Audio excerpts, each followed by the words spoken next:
पापा, ये जगह आपके लिए ठीक है। यहाँ आपकी उम्र के लोग हैं। आपका ध्यान भी रखा जाएगा। कार के दरवाजे से सहारा लेते हुए 72 साल के शंकर प्रसाद ने अपने बेटे रोहित की आंखों में देखा। उन आंखों में वह मासूमियत अब नहीं थी जिसे उन्होंने उंगली पकड़कर चलना सिखाया था। सामने बोर्ड लगा था, सुख शांति वृद्ध सेवा आश्रम। शंकर प्रसाद की हथेलियां कांप रही थी। उनके हाथ में एक छोटा सा बैग था। 2 जोड़ी कपड़े, कुछ दवाइयां और एक पुरानी डायरी। रोहित ने जल्दी जल्दी कागजात पर साइन किए।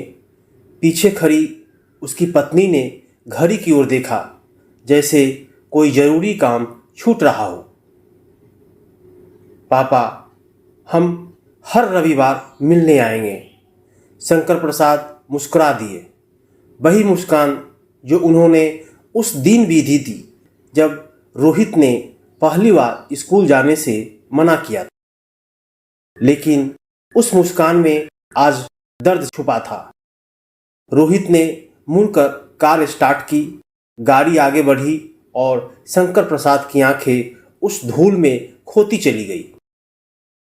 शंकर प्रसाद कभी एक स्कूल टीचर थे। सादा जीवन, ऊंचे विचार। पत्नी सीमा के साथ छोटा सा घर था, लेकिन दिल बहुत बड़ा था। रोहित उनका इकलौता बेटा था। जब रोहित 5 साल का था तब सीमा को कैंसर हो गया। इलाज में घर का गहना, जमीन सब बिक गया। सीमा आखिरी सांसों में बोली थी, शंकर, रोहित को कभी माँ की कमी महसूस मत होने देना। और शंकर ने भी वही किया। सुबह स्कूल में पढ़ाते, शाम को घर आकर खाना बनाते, कपड़े धोते, रोहित को होमवर्क कराते। कई बार रात में रोहित पूछता, पापा, मम्मी कब आएगी? शंकर उसे सीने से लगा लेते। बेटा, मम्मी तारे बन गई है, ऊपर से हमें देखती है। रोहित रोता रोता सो जाता। शंकर की नींद अक्सर तकिए में भीग जाती। रोहित पढ़ाई में तेज था। उसने इंजीनियरिंग में एडमिशन लिया। फीस बहुत ज़्यादा थी। शंकर ने रिटायरमेंट से पहले ही अपनी बची हुई ज़मीन बेच दी। दोस्तों ने पूछा, बुढ़ापे का सहारा क्या होगा? शंकर हंसकर बोले, मेरा बेटा ही मेरा सहारा है। रोहित ने पढ़ाई पूरी की। शहर में बड़ी कंपनी में नौकरी लग गई। धीरे धीरे उसका रहन सहन बदल गया। अंग्रेजी में बातें, महंगे कपड़े, नई सोच। शादी भी उसने अपने पसंद से की, एक आधुनिक कैरियर ओरिएंटेड लड़की रिया से। शंकर खुश थे। उन्हें लगा घर में फिर से बाहर आएगी। शादी के बाद कुछ महीनों तक सब ठीक चला। फिर धीरे धीरे शिकायतें शुरू हुई। पापा हर बात में टोकते हैं। घर में उनके कारण प्राइवेसी नहीं है। दोस्त आते हैं तो अजीब लगता है। रोहित बीच में फंस गया। एक दिन ऑफिस से लौटकर उसने देखा रिया रो रही थी। या तो मैं या आपके पापा। वो रात लंबी थी। रोहित के सामने 2 चेहरे थे। एक वो पिता जिन्होंने अपनी दुनिया लुटाकर उसे बनाया।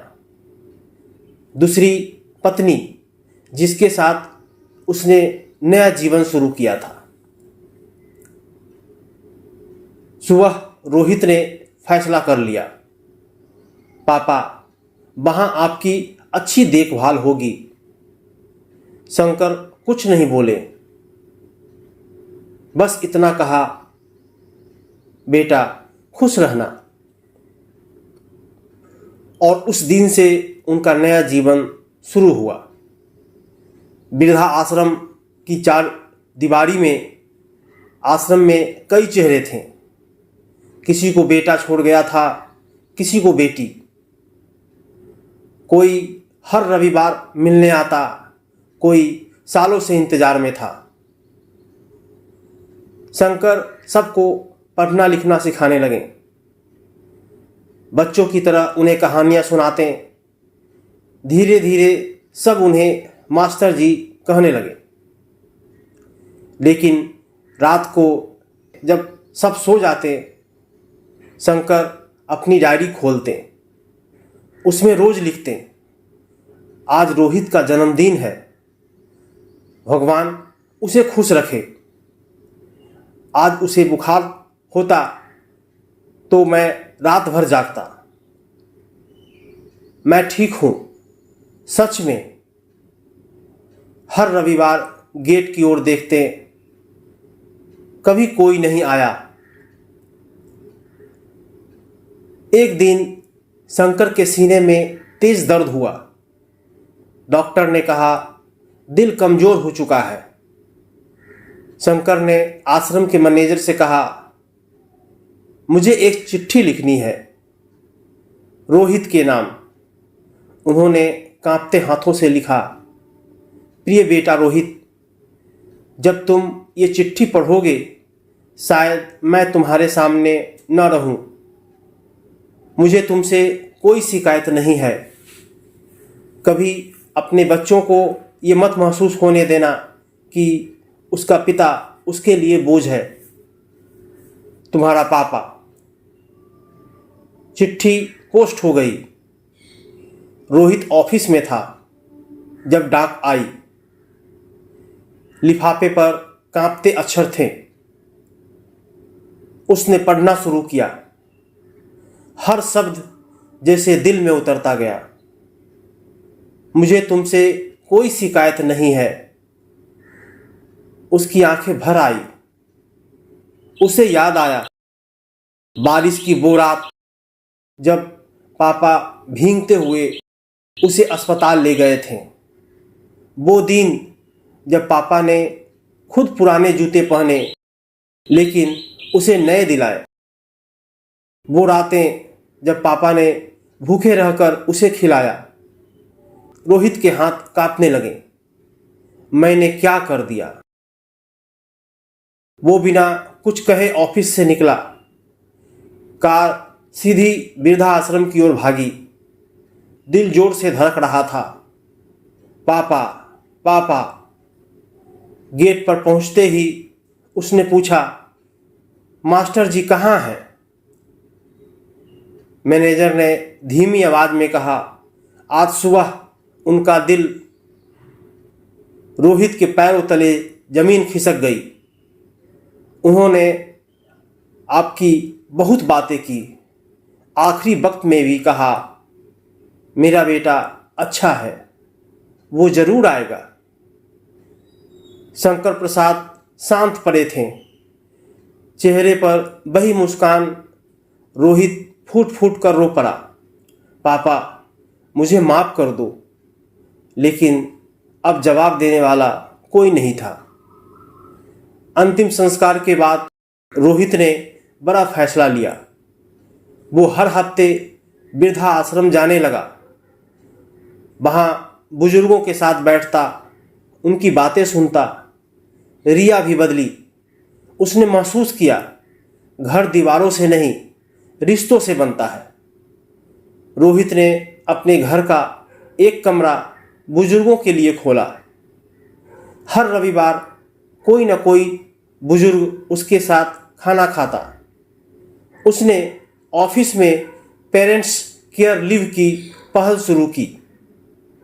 धीरे धीरे उसका छोटा सा कदम एक मुहिम बन गया। कुछ साल बाद रोहित का बेटा बड़ा हुआ। एक दिन उसने पूछा, पापा, दादाजी कहाँ हैं? रोहित की आंखें भर आई। वो बोला, बेटा, दादाजी तारे बन गए हैं, ऊपर से हमें देख रहे हैं। और उस दिन रोहित ने मन ही मन कसम खाई, मैं अपने पिता की गलती कभी नहीं दोहराऊंगा। माता पिता बोझ नहीं होते, वे वो नींव हैं जिन पर हमारी पूरी दुनिया खड़ी होती है। कभी कभी हम अपने सपनों की दौड़ में भूल जाते हैं जिन हाथों ने हमें चलना सिखाया, वही हाथ बुढ़ापे में सहारे की उम्मीद रखते हैं। एक चिट्ठी ने रोहित की जिंदगी बदल दी, लेकिन हर किसी को दूसरा मौका नहीं मिलता।